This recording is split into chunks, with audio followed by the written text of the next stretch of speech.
There is a place on the James River where the water stops being navigable.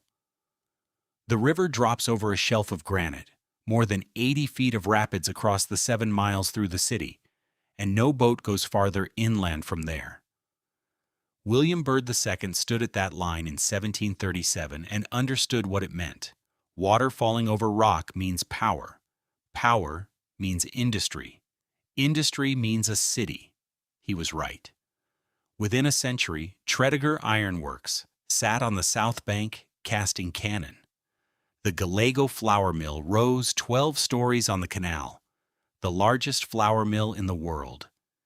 In the low ground below the bluff, where the river floods, men built the auction houses that sold hundreds of thousands of people. The falls made all of it possible. Today, the Tredegar buildings are a museum. The pedestals on Monument Avenue are empty.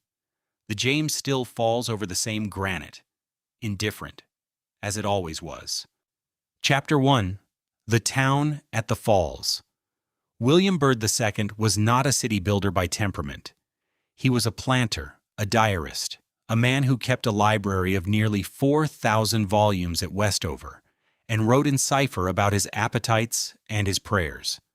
He understood land the way a merchant understands inventory, as a thing to be acquired, held, and sold at the right moment. When he commissioned the surveyor William Mayo to lay out a grid of streets at the fall line of the James River in 1737, the transaction was, at its core, a real estate venture. Byrd named the place Richmond, after the view of the Thames from Richmond Hill in England, which the bend of the James called to mind. The name was an act of flattery toward a landscape, not a prophecy. He could not have known what the grid would become. The logic of the location, however, was older than Byrd and indifferent to him. The fall line runs the length of the Atlantic seaboard, an ancient geologic seam where the hard crystalline bedrock of the Piedmont meets the soft coastal plain, and the rivers, one after another, drop over shelves of granite and schist. At that drop, two things happen simultaneously. Navigation ends, and power begins. A cargo boat working upstream from the Chesapeake could go no farther than the falls. Everything that traveled by water had to stop here, be unloaded, be sorted, be stored. And the falling water itself, the same water that stopped the boats, could be harnessed to turn a wheel, grind grain, work a bellows. The fall line was not a barrier so much as a conversion point. Richmond existed because the river changed its nature at that precise location, and because that change was worth money. In the early decades, the money came from tobacco.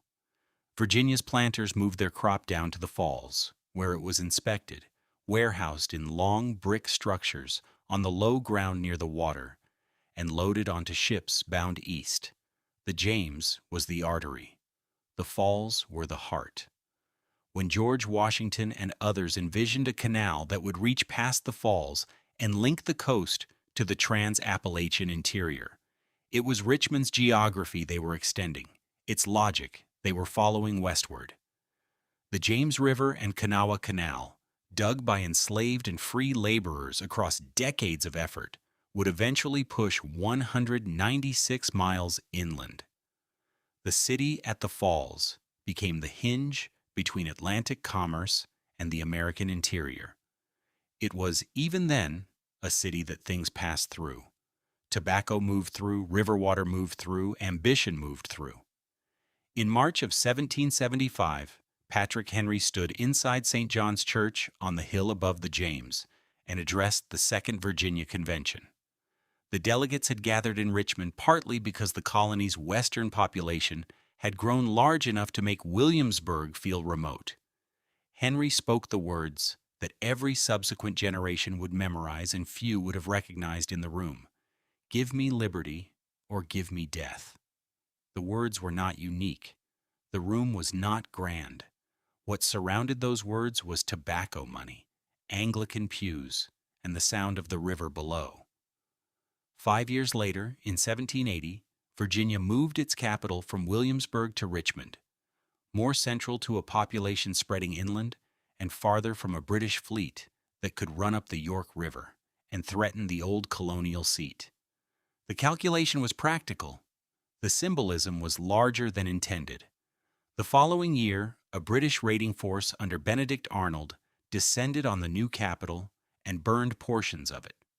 Richmond survived the raid diminished, a little scorched, its records scattered. The city had learned something about fire, though the lesson would not register fully for another 84 years. The James moved on regardless.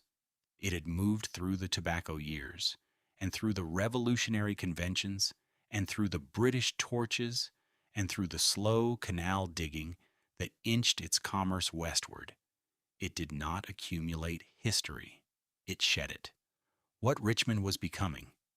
The industrial furnace of the mid-century South, the city of iron and flour and enslaved labor on an almost incomprehensible scale, was still gathering in the future, waiting for the Falls to turn the next wheel.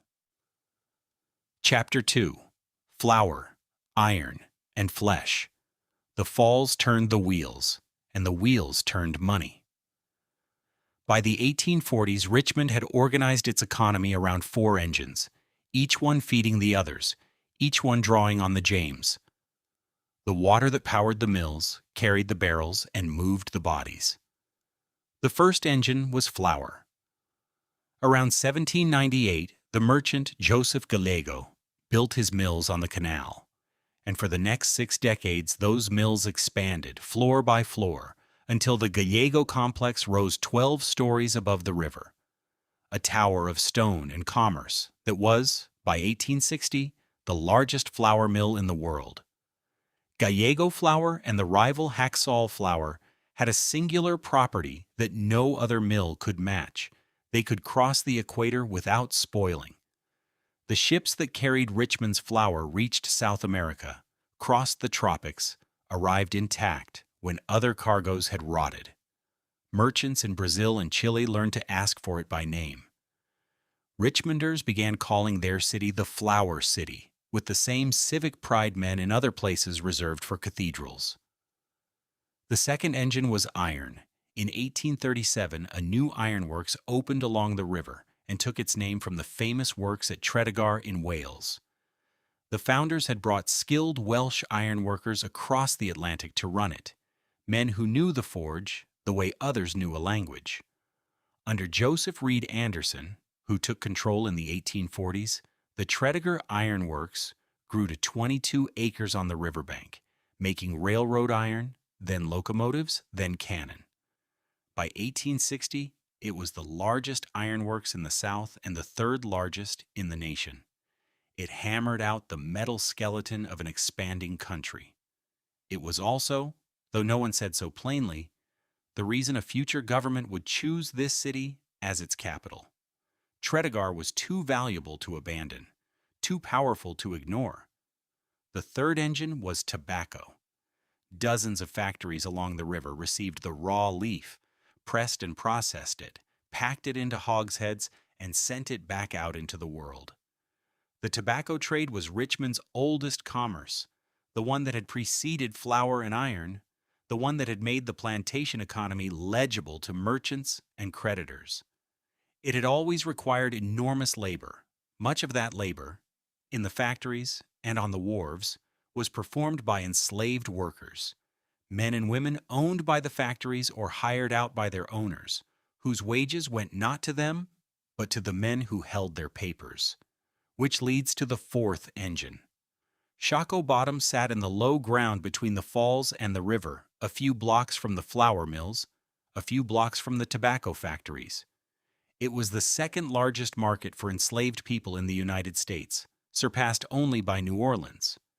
Through its auction rooms and holding pens, by some counts, hundreds of thousands of human beings were sold. They came in coffles overland and on boats up the James. They were examined, cataloged, and priced. They were sold south and west to the cotton fields of Mississippi, Alabama, and Louisiana, separated from families, from children, from any coordinate of the life they had known. The trade moved through Shockoe Bottom with the same commercial regularity as the flour barrels rolling to the docks, the iron rails stacked in the Tredegar yard, the hogsheads loaded onto the canal boats. It was, by the 1850s, one of Richmond's largest sources of income, not a shadow economy, not a side transaction, a pillar. The profits moved uphill, into the banks along Main Street, the financial district that styled itself the Wall Street of the South, lined with marble columns and counting houses, into the parlors of the merchants and the lawyers and the commission men on Church Hill, into the brickwork of the houses that looked down on the river. The city that flour built and iron built and tobacco built was also in its bones, built on Shockoe Bottom. The James ran through all of it, the water wheel, the mill race, the shipping lane, the Coffle route. By 1860, Richmond was the wealthiest industrial city in the South and the most heavily armed. The furnace at Tredegar had not yet found its true purpose. Chapter 3: The Capital and the Burning. In May of 1861, the Confederate government packed its offices in Montgomery, Alabama, and moved its capital 400 miles northeast to Richmond. The decision was not sentimental, it was industrial. Tredegar, the ironworks at the foot of the James, the furnace that had made Richmond the most heavily armed industrial city in the South, was the only facility on Confederate soil capable of casting heavy artillery, rolling armor plate, and producing the full machinery of modern war at scale. The government did not choose Richmond because it was beautiful, or because it was central, or because Virginia carried symbolic weight, though all of those things were true. It chose Richmond because Tredegar was there, and without Tredegar there was no army to speak of.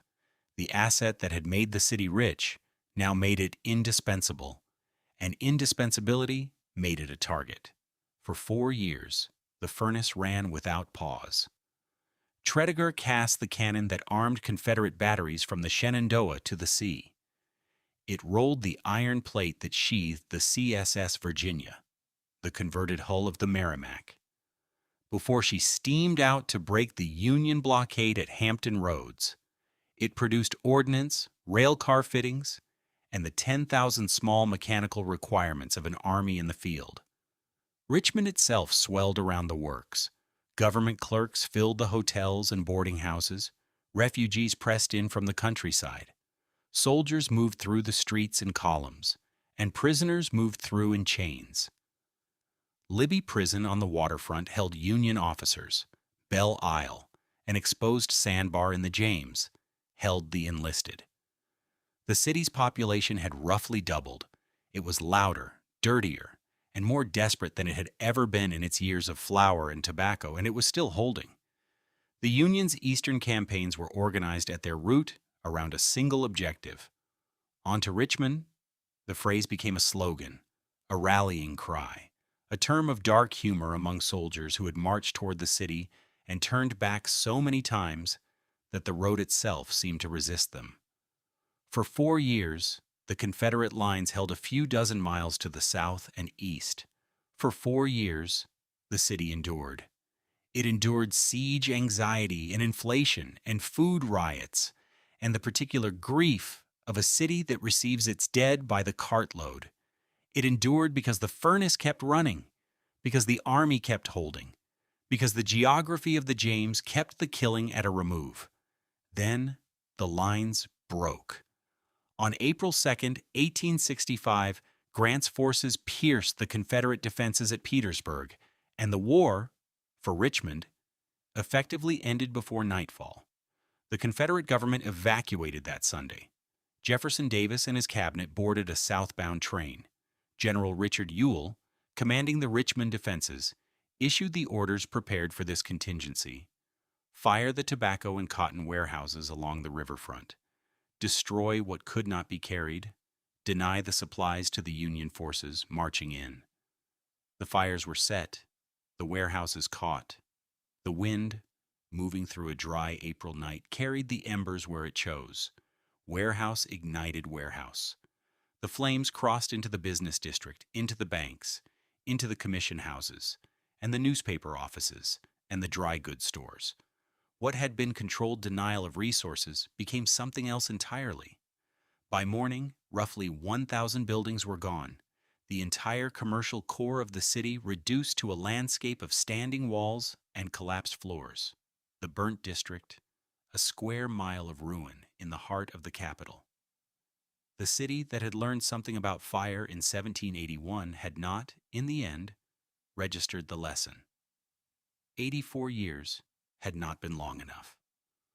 On April 4th, Abraham Lincoln walked those streets.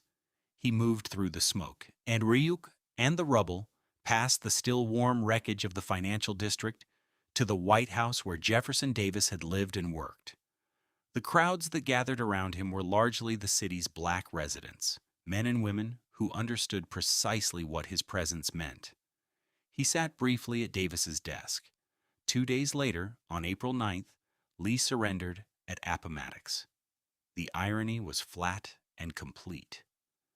Richmond had armed the Confederacy, grown prosperous on iron and flour and the commerce of enslaved human beings, and on the way out had burned the center of itself. Its banks, its counting, houses, the architecture of its own accumulated wealth. Tredegar, the furnace that had made it all possible, largely survived. Anderson's workers had protected it. The fire moved around it. Its walls stood in the ash and the silence of the burnt district, as they stand today. Chapter 4. The Cigarette Kings. The burnt district did not stay burnt. Within a few years of the evacuation fire, Richmond's merchants and speculators had rebuilt along the same streets, often on the same scorched foundations, driven by the same logic that had always animated the city. The James River still fell, the railroads still ran, and tobacco still grew in the Piedmont beyond the ridge. The ruins were an interruption, not an ending. By the early 1870s, the warehouses were filling again, the auction floors were loud again, and the city was doing what it had always done, finding the next form of the leaf. The transformation came not from the old loose-leaf trade, but from a new object, the cigarette. Tobacco rolled in paper, small enough to hold between 2 fingers, cheap enough to sell by the pack. Addictive in a way the pipe and the cigar had never quite managed. The cigarette was a different proposition, a mass-market product for a mass-market age, and it required a different kind of businessman to see its possibilities. Richmond produced one. Louis Ginter was born in 1824, made a fortune in dry goods and New York finance before the war, and lost nearly all of it by 1865. He had served as a Confederate officer. He returned to Richmond with the city itself to rebuild. Nothing to his name but his reputation as a merchant, and whatever energy a man past 40 can summon after catastrophic loss. He summoned enough. In 1872, he partnered with John F. Allen to form Allen and Ginter, a tobacco firm that would soon be doing something no firm had done at quite such scale. Rolling cigarettes by the thousands, then the tens of thousands, and selling them with a genius for marketing that the industry had not seen. They inserted collectible picture cards, chromolithographed portraits of athletes, actresses, world leaders, into each pack, turning the purchase into a small, recurring pleasure. Women workers, many of them immigrants, rolled the cigarettes by hand at long tables. By 1888, Allen and Ginter employed over 1,000 workers, and output was climbing toward 2 million cigarettes a day. Richmond had found its next engine. Then came the machine. In 1880, a young Virginia inventor named James Bonsack patented a device that could roll cigarettes automatically, the output of a single machine equal to the labor of dozens of hand rollers. Allen and Ginter examined it and declined. The concern was reasonable. They had built a premium brand on the care of hand rolling, and they feared mechanical abundance would cheapen what they had made. They were right about what the machine would do to prices. They were wrong to think they could refuse it. In Durham, North Carolina, a rival manufacturer named James Buchanan Duke reached the opposite conclusion. Duke negotiated exclusive terms with Bonsack, drove his cost per cigarette to a fraction of anyone else's, and undercut the market with a thoroughness that was less competition than demolition. He had not invented the cigarette. He had not pioneered its marketing. He had simply looked at a machine his rivals had declined and said yes. By 1890, Duke had consolidated the major manufacturers, Allen and Ginter among them, into the American Tobacco Company, a trust that controlled the industry Ginter had done so much to build. The Supreme Court broke that trust in 1911, but by then the center of gravity had long since shifted, not to Richmond, elsewhere. Ginter, for his part, did not die a ruined man. He died in 1897, one of the wealthiest men in the South, spending the last years of his fortune on Richmond with the lavishness of someone who understood that buildings outlast markets. He financed the Jefferson Hotel, designed by Carrere and Hastings, the New York architects who would later give the country the New York Public Library, which opened in 1895 at a cost of several $1 million and ranked among the grandest hotels on the continent. He developed streetcar suburbs. He endowed parks. The hotel still stands on Franklin Street, its lobby a record of what the cigarette had briefly made possible. The pattern was familiar by now. Richmond had a gift for invention and a habit of watching the profits settle elsewhere. The flour had fed a continent. The iron had armed a nation. The cigarette had been invented here, scaled here, and consolidated under Duke's trust. Richmond had given the country the thing. Someone else had taken the industry. That was the city's particular genius and its particular condition. Chapter 5: The City That Invented the Suburb. The morning of February 2nd, 1888 was cold and clear over Richmond, and Frank Julian Sprague had run out of excuses not to try. He was 30 years old, a Naval Academy graduate who had left a promising career at sea to work beside Thomas Edison in Menlo Park, and then left Edison to prove something Edison had doubted: the Richmond Union Passenger Railway. 12 miles of track, 40 cars, a hillside city with grades steep enough to stall horses and defeat the logic of every cable engineer who had looked at the problem, was his proving ground. Sprague threw the switch. The car moved. It climbed. The hills were the point. Richmond had been chosen not despite its terrain, but because of it. Some of the grades exceeded 1 in 10, slopes that horse cars could not manage even lightly loaded, that cable systems had dismissed as impractical at city scale. If electric traction could haul passengers up Church Hill and back down again without snapping an axle or melting a motor, it could work anywhere on Earth. That was the logic, and on February 2nd, it became fact. The overhead wire, the trolley pole reaching upward, the motors geared directly to the axles. Sprague's system was not a refinement of what had come before. It was the template. Within 3 years, cities from Boston to Budapest were tearing up their horse car lines and stringing copper wire above their streets. Within a decade, the electric streetcar had reshaped nearly every major city in the industrialized world. Richmond had given them the method, the proof, the machine. The engineers and investors who came to watch Sprague's cars climb Broad Street went home and built systems of their own, until the hum of electric traction was simply the sound of urban life. Richmond received credit in the engineering journals. The cities kept the money. It was again a familiar arrangement. But the streetcar did something beyond moving passengers. It moved the logic of the city itself. Before electric traction, a working person lived within walking distance of where he labored, tethered to the dense core by the simple limitation of his legs. The streetcar cut that tether. A man could now live 2 miles from his office, or 3 or 4, and still arrive at his desk by 8. Neighborhoods sprang up along the lines, far out beyond the old walking city, built for families who wanted a yard and a porch and some distance from the noise. The streetcar did not merely connect the American city, it invented the American suburb. The first great outward dispersal, the first rehearsal for the pattern that would define the 20th century. The very technology Richmond perfected, the system that let the middle class spread away from the center, would one day become the mechanism by which cities like Richmond lost their people, their commerce, their tax base, their gravity.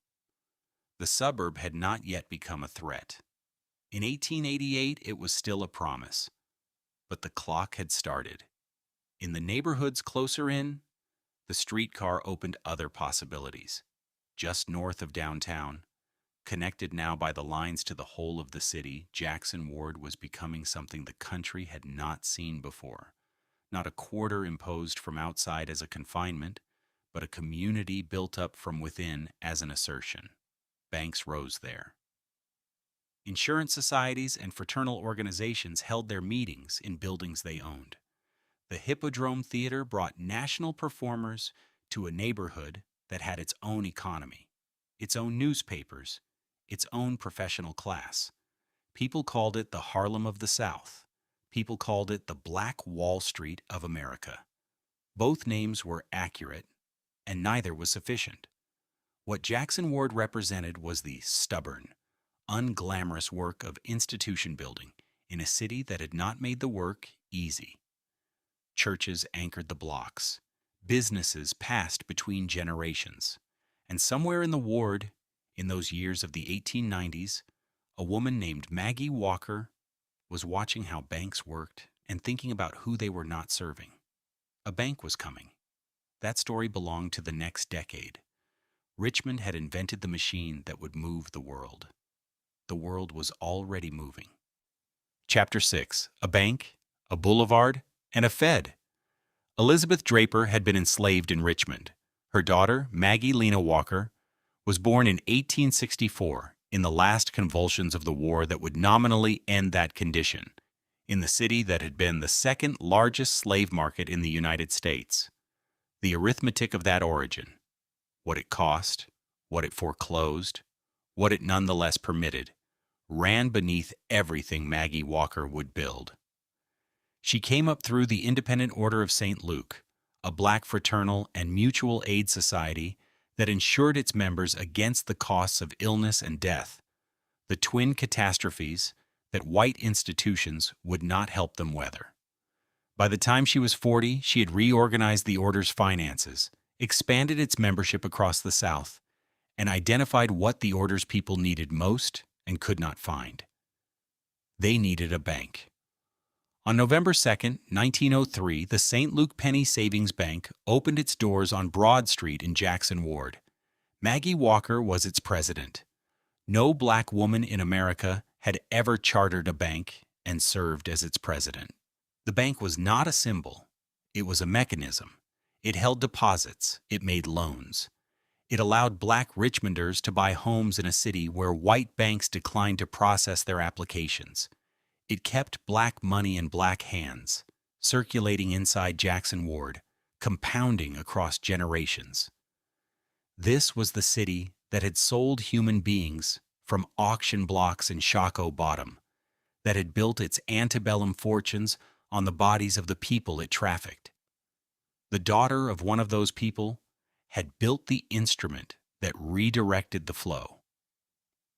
The bank survived the Depression, the long contraction that erased hundreds of institutions with far greater reserves, and eventually merged into Consolidated Bank and Trust, which endured for decades after Walker herself was gone. 13 years before Walker opened her doors, at the western edge of the city, a different kind of institution had been established. On May 29, 1890, tens of thousands of Richmonders gathered on an open boulevard north of downtown to watch a 60-foot bronze, Robert E. Lee, rise on horseback above the treetops. They had helped carry him there. Reports describe citizens hauling the statue's components by rope from the rail depot to the site. The unveiling was not merely a civic ceremony. It was the opening statement of a prolonged argument. Over the decades that followed, other monuments took their places along Monument Avenue. Jefferson Davis, Stonewall Jackson, J.E.B. Stuart, Matthew Fontaine Maury. The boulevard became the grandest residential street in the South, lined with Beaux Arts townhouses and wide medians and the marble faces of the Confederate dead. The lost cause had found its cathedral. The argument the monuments made was specific. Not defeat, but honor. Not slavery, but principle. Not a war fought to preserve bondage, but a war fought. So the statuary insisted, so the speeches at every unveiling repeated, so the history books commissioned in its wake would teach. For something grander and more abstract. The city that had served as the Confederate capital, that had burned rather than surrender its supplies, that had housed Libby Prison and watched its tobacco barons arm the rebellion, now memorialized it in stone. The contradiction was not hidden. It was the point. Monument Avenue was an argument addressed to the future, built in a material designed to outlast the men who raised it. Richmond's third institution of that era was quieter and more procedural. When Congress established the Federal Reserve System in 1914, it divided the country into 12 districts and chose a city to anchor each one. The 5th District, Virginia, the Carolinas, Maryland, most of West Virginia, required a financial capital commensurate with its commercial weight. Richmond was chosen. The Federal Reserve Bank of the 5th District opened on Main Street, the same corridor that had been called the Wall Street of the South through the tobacco and railroad decades. The designation was not sentimental. Richmond had the banks, the credit networks, the institutional density that the system required. In 1914, then, 3 institutions occupied the same city: a black woman's bank on Broad Street, Confederate gods in marble on a residential boulevard to the west, a Federal Reserve branch on Main Street. No resolution connected them. They simply stood in the same air, in the same years, in the city that had made them all possible. Richmond held the contradiction without flinching. Chapter 7. The Wounds It Gave Itself. It did not happen all at once. The leaving was gradual, then it was not. A quiet dispersal that looked at first like prosperity. After the war, the veterans came home and wanted space. They wanted grass and driveways and distance from the noise of the city. The federal government offered them mortgages. The automobile offered them mobility. The counties, Henrico to the north, Chesterfield to the south, offered them land. Richmond had spent decades pushing its middle class outward along the streetcar lines, teaching them that the suburb was the proper destination for a family of means. Frank Sprague's electric cars had performed that lesson faithfully for half a century. Now the lesson was complete. The car did not need rails, it needed only pavement, and pavement was being laid everywhere. The outward dispersal the streetcar had invented, Richmond now finished with the automobile. And what the streetcar had merely extended, the car completed absolutely. The white middle class crossed the city line and kept going. They took their houses, their spending, their property tax base across a boundary that once crossed was rarely recrossed. The suburb Richmond had pioneered was draining Richmond. The tax receipts fell. The schools aged. The city's capacity to maintain what it had built began to contract. Then the state made it worse. Senator Harry F. Byrd ran Virginia the way a man runs a private concern, efficiently, economically, and entirely on his own terms. When the Supreme Court ruled in 1954 that segregated schools were unconstitutional, Byrd's machine did not comply, did not negotiate, did not delay in the ordinary way of bureaucratic resistance. It declared war.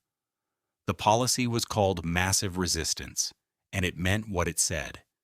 Virginia chose to close its public schools rather than integrate them.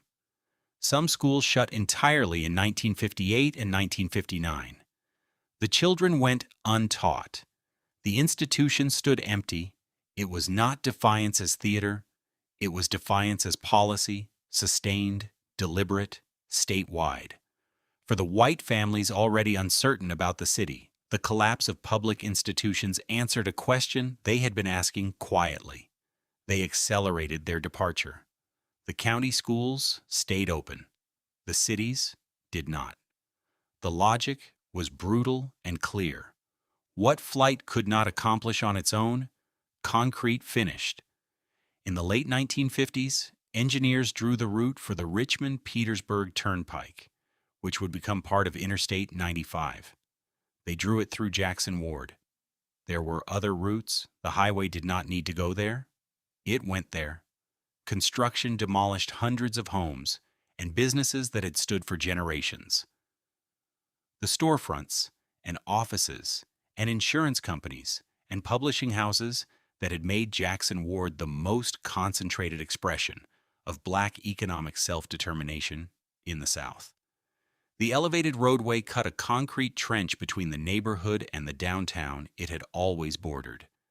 Then urban renewal, authorized by the 1949 Housing Act, embraced by the city, cleared thousands more structures in Jackson Ward and the adjacent Black neighborhoods, replacing them with public housing projects, and later a civic center and coliseum that no one much used. The Harlem of the South did not decline. It was removed. The streetcar geography that had shaped Jackson Ward, the density, the walkability, the commercial corridors built to serve a neighborhood that could not access white institutions and so built its own, was severed by the same logic that had created the suburbs: movement, access, the reordering of space to serve an idea of progress. What the trolley had organized, the highway disorganized. The tools changed. The direction of harm did not. In 1865, an army had burned Richmond's commercial heart. The city had called it enemy action, had mourned it, had rebuilt from it. What happened in the 2 decades after 1945 was not enemy action. It was policy, zoning and bond referendums and highway appropriations and school board votes and the accumulated choices of men who held office and understood exactly what they were doing. The city that had once burned its own bridges to slow a Union advance now drove a highway through its own achievement. The wound fell hardest on Jackson Ward. It was the most deliberate thing Richmond ever did to itself. The concrete dried. The neighborhood did not recover. Chapter 8. Sealed inside its borders. The tobacco factories did not close all at once. They quieted by degrees. A shift eliminated here, a line consolidated there, a warehouse padlocked on a Tuesday with no particular ceremony. The automated processing plants that replaced hand labor needed fewer workers and fewer buildings, and the buildings that remained needed fewer reasons to stay. By the 1960s and into the 1970s, the great brick warehouses along the riverfront, the ones that had once stored the smell of cured leaf through every Richmond summer, stood largely empty. The flour mills along the canal had gone before them. The industrial waterfront that had built the city's wealth and organized its labor and fixed its identity in the antebellum imagination became, across a generation, a corridor of vacancy. The machines wound down. The workers dispersed. The brick remained. City government watched the tax base move across county lines and could not follow it. Henrico and Chesterfield absorbed the subdivisions, the shopping centers, the disposable income of the departing middle class, and Richmond collected the costs they left behind: the aging infrastructure, the concentrated poverty, the schools that massive resistance had already damaged. The city needed revenue. It needed land. In 1970, it reached for both. The annexation added 27 square miles of Chesterfield County to the city in a single stroke. It added roughly 47,000 residents and pushed Richmond's total population to roughly 250,000, the highest figure in its history. City planners had what they needed: a larger tax base, a larger electorate, a larger future. The arithmetic looked sound. The politics did not survive the arithmetic. Because the annexed population was predominantly white, the addition was attacked as diluting black voting power in a city moving toward black electoral majority, a violation of the Voting Rights Act. The case, City of Richmond versus United States, tangled the city's municipal elections for years. Federal oversight froze Richmond's capacity to govern itself cleanly at precisely the moment it needed to, and Virginia, reading the precedent, imposed a moratorium on further annexation. What had been a maneuver for growth became instead the last expansion Richmond would ever make. The line was drawn. The line held. The surrounding counties grew quickly and grew rich. Chesterfield and Henrico absorbed the commercial development, the professional class neighborhoods, the property tax revenue that might have sustained a city school system or repaired a mile of road. Richmond held the geography inside the line, the history, the poverty, the infrastructure debt, the population the suburbs had not wanted, not growth, containment. The counties held the wealth, the city held the bill. Into this inheritance walked the first generations of black elected leadership. Richmond became majority black, then black governed, a milestone a century and a half in the making, achieved through political organizing that had persisted across decades of legal exclusion and outright violence. It was genuine and it was cruel. Political power arrived at the moment the economic base had largely finished departing. The men and women who took office governed real institutions with diminished revenue, navigating demands that had accumulated for generations in a city whose wealthiest residents lived, technically, somewhere else. This was not unique to Richmond. It was the American arrangement. The population slipped. The peak of 250,000 gave way across the following decades to something nearer 200,000 by 2000.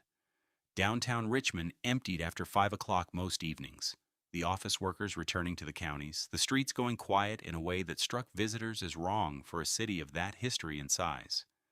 The crack epidemic reached Richmond as it reached every American city, and Richmond's geography, concentrated poverty, hollowed tax base, strained services, gave it little cushion. In the early 1990s, Richmond recorded one of the highest per capita murder rates in the country. The number was cited in newspapers. It was cited in conversations that led people to leave. The warehouses stood empty. The streets thinned after dark. The counties glittered at the edge of the county line. It was the bottom. Chapter 9. The Falls of the James. The city did not announce its return. It arrived the way cities always do when they come back from the bottom, quietly, through vacancy, through the willingness of young people to live inside ruins. The tobacco warehouses along the riverfront that once held the finished product of Richmond's cigarette empire sat empty through the 1970s and into the 1980s, their brick facades staring out over the James. Then they became apartments. Tobacco Row filled with lofts, with the ordinary noise of inhabited buildings, with the particular transformation that happens when a city rediscovers what it had abandoned.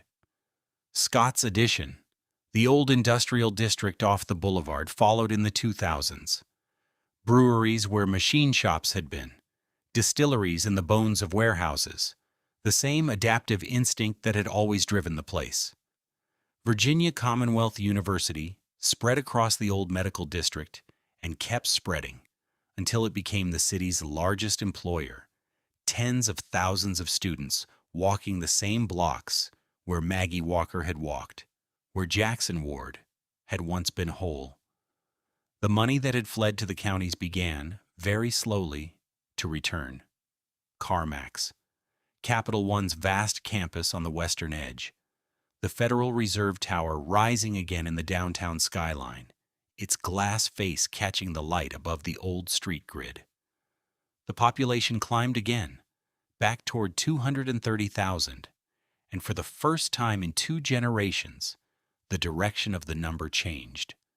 The monuments were the last unfinished argument. They had stood for more than a century. Not monuments to loss, monuments to a version of the past that the city had decided to inhabit, to teach, to enforce in stone. In the summer of 2020, after the protests spread from Minneapolis through every city with an open wound, Richmond removed them. The mayor ordered it. The governor ordered it. They came down in nights and in daylight, one after another. The generals and the cavalry officers and the president of the Confederacy, lifted from their pedestals by cranes, laid on trucks, driven away. What had taken decades to build came apart in weeks. The Lee statue was the last, held in place by litigation until September 2021, when the state finally lowered the largest Confederate monument in the country off its base while the crowd watched. The graffiti-covered granite pedestal remained on the avenue for a time afterward, a monument to the removal of a monument, people gathering around it as they had once gathered in its shadow. Monument Avenue kept its name. The pedestals stand empty. In Jackson Ward on Broad Street, Maggie Walker stands in bronze. The statue was unveiled in 2017 downtown, where the commercial life she rebuilt after decades of segregation had fought to survive. Her house on Lee Street is a National Historic Site. The bank she founded endured through mergers and reorganizations long past her death in 1934, its lineage surviving in the institution that carries on today. In Shockoe Bottom, the arguments over how to remember the slave market continue. Contested, unresolved, the ground still unmarked in any final way. The city has not finished deciding what it owes. The river was never waiting. It does not wait.